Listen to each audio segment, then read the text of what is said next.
Project-A.Philip Randolph was a major leader that guided the African Americans into equality in the labor movement. He formed the first black union and founded the Brotherhood of Sleeping Car Porters. Philip Randolph was the younger of two sons born in Crescent City, Florida. His parents were James William Randolph and Elizabeth Robinson. His father was an itinerant African Methodist Episcopal preacher.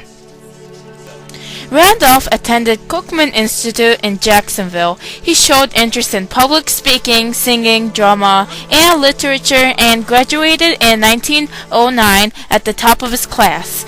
But he was unable to find any labor in the South, so he moved to New York in 1911. There, he met a Columbia Law student named Chandler Owen, who shared an interest in the influence of the Socialists of the International Workers of the World.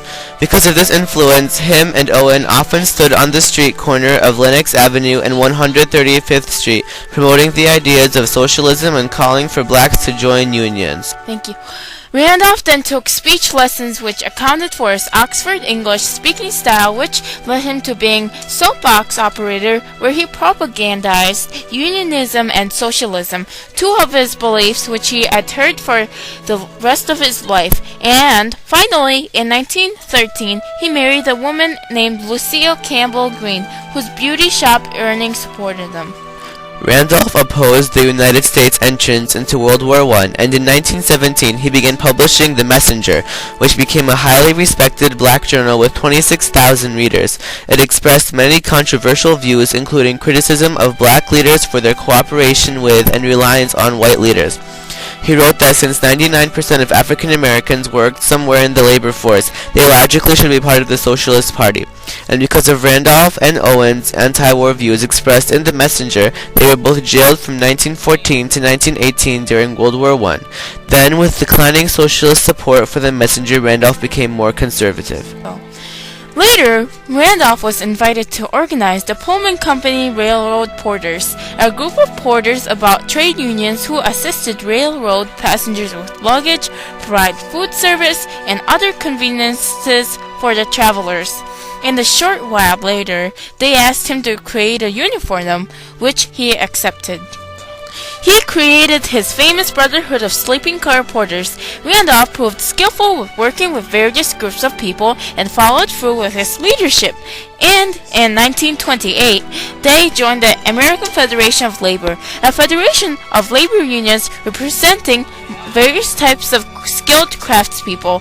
But with the Great Depression, they had a hard time to achieve their goals, such as higher wages and better working conditions. Then, in 1933, Franklin Roosevelt became president and passed a policy under the National Industrial Recovery Act that recognized unions as formal legal groups, and in 1935, the Brotherhood gained recognition as the legal bargaining agent for Pullman's porters. It was the first black union to gain such recognition by an industry. However, it would take 2 more years for the Brotherhood and Pullman to negotiate for an agreement on working conditions, which was achieved on August 25, 1937. The agreement brought $2 million in wages to the porters, but Randolph had a broader vision for the status of African Americans. He believed that they could not be politically free until they were economically secure, so the National Negro Congress was built, and Randolph was its first president in 1935. But in 1940, he believed that the group was becoming communized, so he resigned. As America came closer to entering World War II, American factories shifted from production of domestic goods to war materials, which created an abundance of jobs that pulled white Americans out of troubles of the Great Depression. But racial discrimination was eminent, and not many African Americans obtained jobs in housing or participated in the armed forces.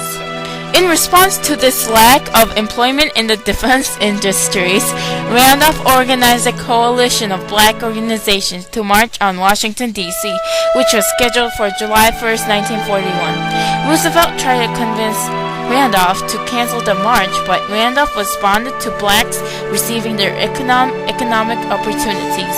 then finally Roosevelt gave in and issued a presidential order that prohibited discrimination in defense industries. This order brought forth the Fair Employment Practices Committee to oversee progress in black employment and to hold hearings when complaints surfaced. After World War II, Randolph wanted to put the same pressure on Truman as Roosevelt by renewing the campaign to end segregation in the armed forces. He formed the League for Nonviolent Civil Disobedience Against Military Segregation and pressured Truman, the new president, who needed the black vote in the upcoming presidential election. So in July 1948, Truman signed a presidential order to end segregation in the military. But progress was slow for increasing black influence in the labor movement. In the 1950s, the American Federation of Labor finally began accepting black members, and when the American Federation of Labor joined with the Congress of Industrial Organizations, he became one of 2 blacks on the new AFL-CIO Executive Council. One of the proudest moments of Randolph's career was in August 1963, when he was the national director in charge of organizing a march on Washington, D.C. Randolph brought over 200,000 Americans, black and white, to stop the racial discrimination in the United States. They gathered in front of the Lincoln Memorial in 1963, where Randolph gave his last major public speech, followed by Martin Luther King Jr., who gave his I Have a Dream speech. And just like Roosevelt and John F. Kennedy tried to convince Randolph to cancel the March on Washington, but this time Randolph did not compromise and decided the march needed to take place this time. The labor organization became a strong supporter for the A.Philip Randolph Institute established by Randolph himself in 1964. The institute was charged with keeping an eye on black affairs in labor and with improving ties between labor and civil rights organizations.